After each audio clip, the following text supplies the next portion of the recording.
and welcome. We have an interesting show for you, so get out your paper and pen. We're going to be learning a lot, I think, tonight from our guest. Alan Fleischauer is with me. He is a financial advisor and just won a great award last year. I have to mention right off, Alan, you were named the Best Financial Advisor for 2012 in the Sun Current Newspaper's Reader's Choice Award. So from the people, and that's a great honor. Alan is the president of Fleischauer Financial Management, where he is a financial advisor. He holds the designation, and you'll have to explain these to me, of CHFC and RICP. Certainly. CHFC is a chartered financial consultant, and that's a registered trademark of the American College in Philadelphia, as is RICP, Retirement Income Certified Professional.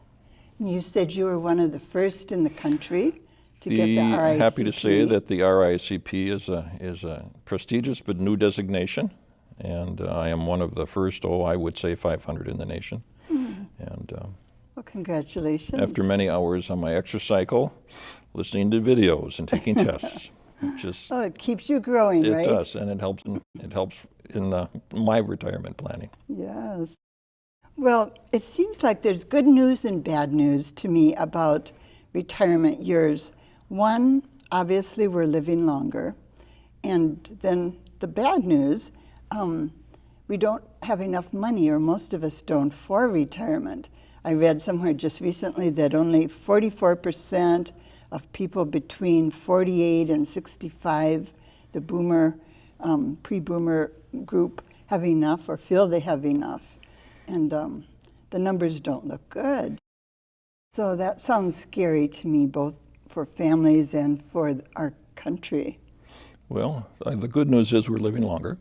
And in my family, my grandfather lived 104, so I have a goal. Great genes. I have a goal. But you're right. An awful lot of us aren't planning for retirement. In fact, in the United States, the demographic between 54 and 65, 1/3 of Americans have nothing saved. Nothing? Nothing. Not just not enough, but nothing. Nothing saved for retirement. So. And there's not much time to make up that gap, is there? No, which speaks to starting early. And but it is what it is, and we're going to plan for it. I've read, and I wonder if you would concur, that women, elderly women in general, have less savings than men. Is that true? I would say that that's a fair statement, but if we go back to my previous statement, and 1/3 of men and women not saving anything is a daunting number. So it afflicts men and women, and the way around it is planning ahead. How early do you think, and kind of both ideally and then maybe realistically, should we be urging our young family members to start saving for retirement? I would say that the first breath is a little soon, maybe the second. So in all honesty, you can't start saving for retirement too soon. I encourage parents who pay for the lawn to be mowed or the drive to be shoveled to encourage their daughters and their sons to save 20%, put it aside, and learn young. Now, having said that, when you're young, you think you're going to live forever. I know I did. You do until about 50, maybe, right? and then we hope. But you've got an awful lot of things to focus on when whether you're thinking about high school or college, or you're just married, or with children. So it's hard to focus on retirement, but it's an important piece.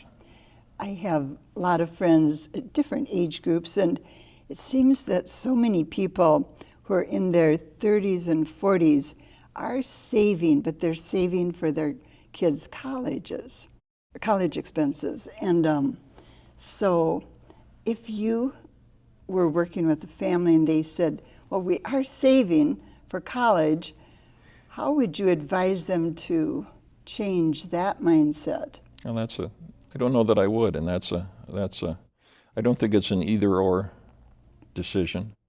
It's something that we talk about in a way. We discuss what kind of college and where. There's certainly grants and scholarships and loans.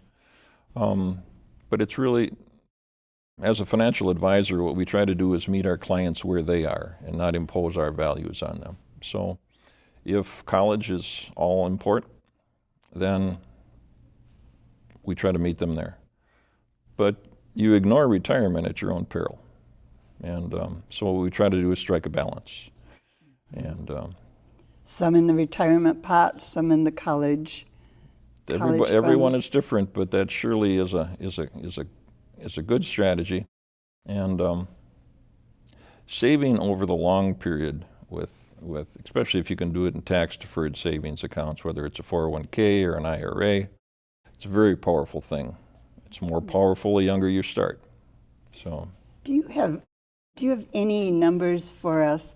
I know I've read some articles several years ago about how money multiplies when we start young, and it was really almost shocking to see the great, accumulation.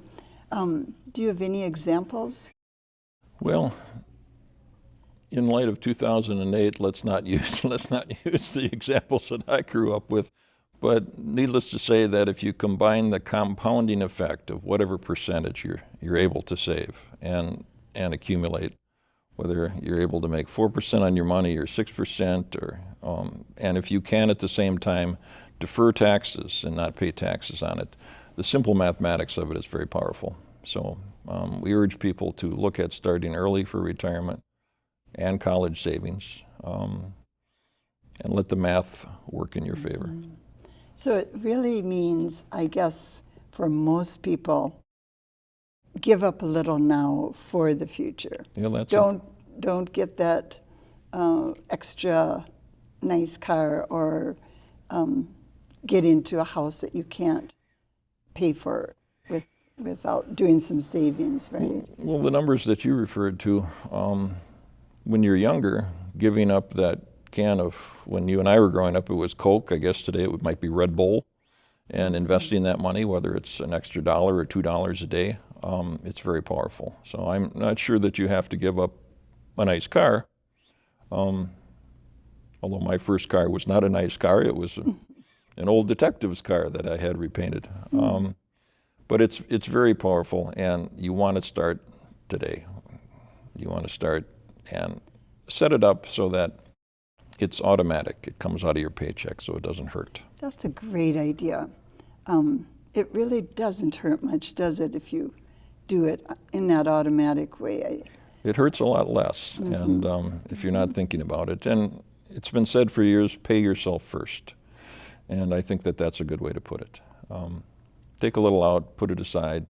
We are going to live longer, we hope, and I certainly do. And we don't want the good news to be that you lived 100, and the bad news is that you ran out of money at 89. So we need to plan for that. And longevity is a wonderful thing. Let's plan for it. Yeah. I just saw an interesting statistic today in reading before our interview tonight, and it was that one out of 4 people will live to be 90 when you look at people who are now in their 60s. And then it said 1 out of 10 will live beyond 95. I thought, wow, that's a pretty good percentage. So if you make it to 65, you have a real good chance of getting into the 90s. You do have a very good chance of making it to your 90. The new actuarial tables that they use today, for a baby born today, they predict 120. Really? And use the actual tables to project to 120. So I'm not sure I'm shooting for 104 to match Grandpa, but I'm not sure I want to do 120. Wow, that's really interesting. Well, what about Social Security? That's on everyone's mind, I think. As a financial advisor, do you think it's going to be around when our kids and grandchildren are retiring? I sure hope so. I think the one thing you can count on is it's going to change in some form. Social Security, first of all, when it was introduced back in the 30s, was not introduced as the only methodology for retirement. It's a backstop. And unfortunately, for many people, it's become the only retirement plan that they have. Well, with pensions kind of dropping off the out of the picture, that's exactly right. Changes it. My father had a pension and could count on that, but I don't, so I have to plan. I do have 401ks and IRAs and things, as do my clients, but it's exactly right. And so if you couple that with living longer, we need to plan. When you think about the future of Social Security, you say it will change. What do you see as sort of the most, and I know, who knows, but what do you see as the most likely change? Well, and you're asking me to predict what Congress is going to do, so but I'll take a stab at that. Certainly some of the targets are reducing benefits, extending the full retirement age. That's the one I've read the most about. But sure. Well, perhaps we should define full retirement age. Full retirement age under Social Security is not when you're first eligible to take it. It's when you get your full benefit as defined by Social Security. For the vast majority of Americans, it's 65 to 67. Now, that may rise for the younger generation. Who knows? Mm-hmm. We have to do something to the math to make it work. It's not going to work now, is it? Well, it was again, it was designed in the 30s, and what we didn't anticipate was not only living longer, but we didn't anticipate the baby boomers. And it's simply, there's just so many of us retiring versus those working that the dollars in versus the dollars out is difficult math. But there's ways to plan for it, and Social Security is an interesting thing. There's over 2,000 pages in the rule book in Social Security, so it's not a cut and dried decision. It's not necessarily a good idea to take it at age 62. There's some things that you give up. That is, you discount your payments. If you wait until your full retirement age, you get a higher payment. In fact, for every year after 62 that you wait, you get 7 or 8% added. I read, and it's another way to say this, I guess, but I just read recently that if you take it at 62, you lose about 25% of what you would get if you waited until full retirement age. That's very possible, and unfortunately, 74% of Americans have taken it early and have taken a discounted payment. Oh, I didn't realize it was that high. And well, it speaks to an awful lot of folks haven't planned ahead and haven't saved enough, so they may be forced into taking it. It's something that you want to discuss. It's not an automatic decision. And there are things that you can do. If you're married, for instance, if we have one spouse who makes more, has historically made more, at full retirement, that spouse may continue to work, but start and suspend in the same day and trigger a spousal benefit. Spousal benefit would most likely be 1/2 of the bread earner's and salary. So that person, the spouse, would then quit working and get that, or would at least then, if worked, would lose some of the income because of earning too much. Well, the second spouse would not necessarily stop working, but would be eligible for a spousal benefit as opposed to their own.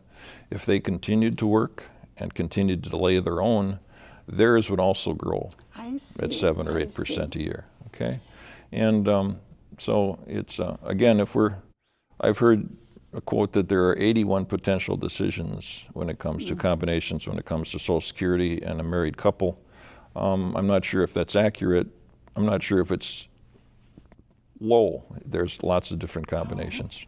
One fact that I think it's important for women to know is if you've been married for more than 10 years and then are divorced, you can take half of your ex-husband's or ex-spouse, it could be reverse here, income and not draw on your retirement benefits from full retirement ahead. Surely, that and that again has to do with the complex rules in Social Security. But let me spell it out. First of all, when we talk about that, some folks use the word take, and let's establish first of all, we're not taking anything from anyone.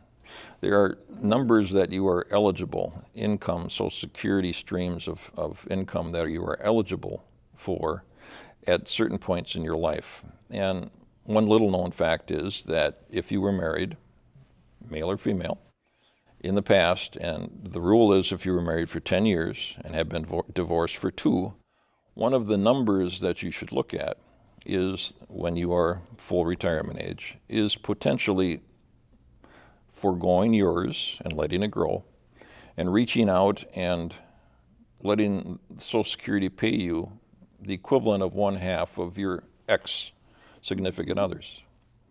Now, that doesn't take that away from that person. In fact, that person doesn't have to know that you're doing it. It's a number that's available to you. But it should go into the calculation. You should be aware that it's there. An option. That's, I think, so important, because if a woman or man thinking, oh, I'm going to get a divorce, they really should wait to that 10-year mark, right? I'm not going there. But. I think it's important to know. So what happens to most people when they reach 70 in terms of Social Security payments? They don't keep accruing after that, do they, in terms of benefits? Mary, that's a great point. Under today's rules, which may change, under today's rules, there really is no benefit to waiting until after 70. After 70, you're not accruing the 7 or 8%, and you can work all you like, and on the side they won't, with a separate job, and they won't penalize you for that. So once you're 70, you should start Social Security. And that is also true, though, from 66 or 67 on. You can also work all you want without any penalties, can't you? It's reduced. The penalty is reduced once you're full retirement age, but it doesn't necessarily go away. Oh, I didn't know that. That's correct. Oh, as you said, 2,000 pages. That's a lot to keep track of. What about, give us your up-to-date thinking on IRAs, traditional versus Roth. Are there as many ways to think of those options as there are people, or is there sort of a clear cut in the world of a financial advisor benefit to doing the Roth? Sure, that's a very good question, and I don't know that there's ever a clear-cut answer in the world of finance or financial planning, but it's a lot simpler. And we talk with our clients about these are tools, whether it's whatever kind of investment, and whether it's a Roth IRA or a traditional IRA, it's a tool and it accomplishes something. So as we look to retirement, Mary, it's nice to have both. And what we would like to do is to decrease the taxes that you pay in retirement. Not that we don't want to pay our fair share, but once we do pay our fair share, is we'd like to keep you out of higher marginal tax brackets. And one of the ways to do that is to have different pots of money to pull from. So if you're towards the end of the year and you have a traditional IRA and you've taken your dollars and you want to take that trip to New York or Paris, and I get a phone call in December, it's nice to be able to look at a Roth IRA or something that is not taxable, so that we don't kick you into a higher marginal tax bracket. So going back to whether you should have a Roth or a traditional IRA, it behooves us to look at taxes again. If we can reduce your marginal tax rate by having an IRA, then we should take a hard look at that. But a Roth is a powerful thing, so it depends upon where you are in each individual situation. So long answer to a short question, Mary, but no, there's no simple answer, but they're both powerful tools. So maybe some of each would be the ideal for a lot of people. I think some of each would makes sense for all of us to look at having some of each and having established one of each at some point during our lifetime. And we want to look at the timing of that and the benefit. When you think about retirement in a kind of broader stroke way, Alan, what do you think is sort of the key thing to having a successful retirement in terms of financial security?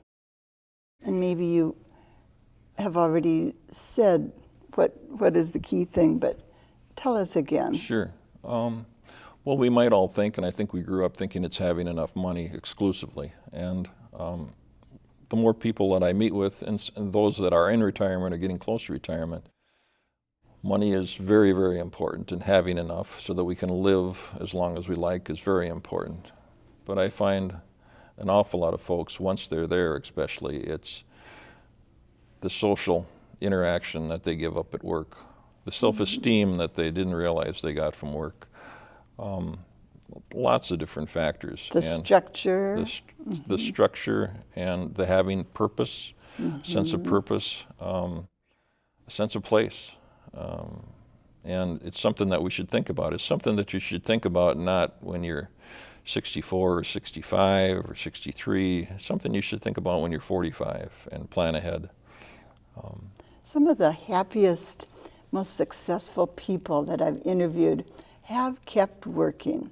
Maybe not full-time, but into their 80s, some of the Minnesota leaders. And it really is kind of exciting to see the vitality that seems to go along with people who have that sense of excitement about their life and about their work. And it's a very powerful thing, and financially, mathematically, it's very powerful, even a part-time job. And if you look at the math, if we retire, and if you do live to 120, retiring at 65, we have an awfully long time to pay for. So regardless of whether it's 120, 100, 90, or 75, for each year that we add and we're in the workforce, we trim some at the other end. So emotionally, mentally, financially, it's very powerful.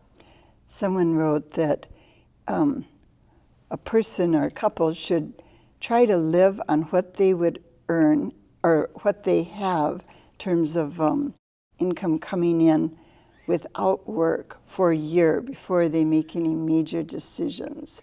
Live on what they're sort of planning to live on. Understand. If I understand you correctly, what you're saying is a trial retirement? Right, kind of a 1 year. Sure. Can we live on less than we have with work income coming in? Sure. I think that whether it's a year, whether it's 2 years, but I think that makes a lot of sense. And it's a test. And none of us know what retirement is going to be. It's hard for people if you've your whole life not had to watch money terribly or had to cut corners. It's a big, big challenge. It is. It's a challenge for all of us. It's a challenge whether you've been cutting corners all your life or whether you really didn't have to. And and maybe you've cut as much as you can possibly cut too. That's a reality for people. We have just 2 minutes left, so I want just your quick off-the-top thought. Life insurance. I don't hear a lot of people who are life insurance fans right now. But do you advise people have that or term life? Well, you've asked 3 questions there, so let me boom, back boom, up. Boom. Yeah, all good questions. And life insurance is a tool, and just like whether it's an IRA, a 401k, a college savings plan, it's a tool. And used properly, it's a very powerful tool. So life insurance is something that we look at for our clients and that I encourage people to take a good, hard look at. Whether it's term insurance or permanent insurance, that's a little too specific for this show. And with 1 minute left. With 1 minute. Not fair. But it's an individual decision, and I'm not. In my world, we we don't look at insurance with a jaundiced eye. It's something that's important. It's just another tool that we use. Okay. And seldom have I had anybody that was found out that they were ill tell me that they had too much life insurance. I bet not. Yeah, that's a very good point. We want to give folks some websites to go to if you'd like more information, which I'm guessing you will. We kind of have gone fast here. The first website that Alan suggests is the Social Security Administration website, and I went to that today, and it is very informative, and it gives you lots of ways to learn and to figure out what you've got for savings and retirement. It's www.ssa.gov. And then if you'd like to learn more about what Alan's doing, you can go to fleischauerfinancial.com. Well, thank you so much for coming down and educating me, educating the viewers. I've learned some things I didn't know, and I thought I'd studied and was on top of it, but as you said, 2,000 pages just with Social Security, so it's a very complex field you are in. I'm thinking most people would benefit from talking to a financial advisor. I mean, it's something we all need more information on. Thank you again. Thank you for being with us. We'll be back again next week. Until then, have a good week.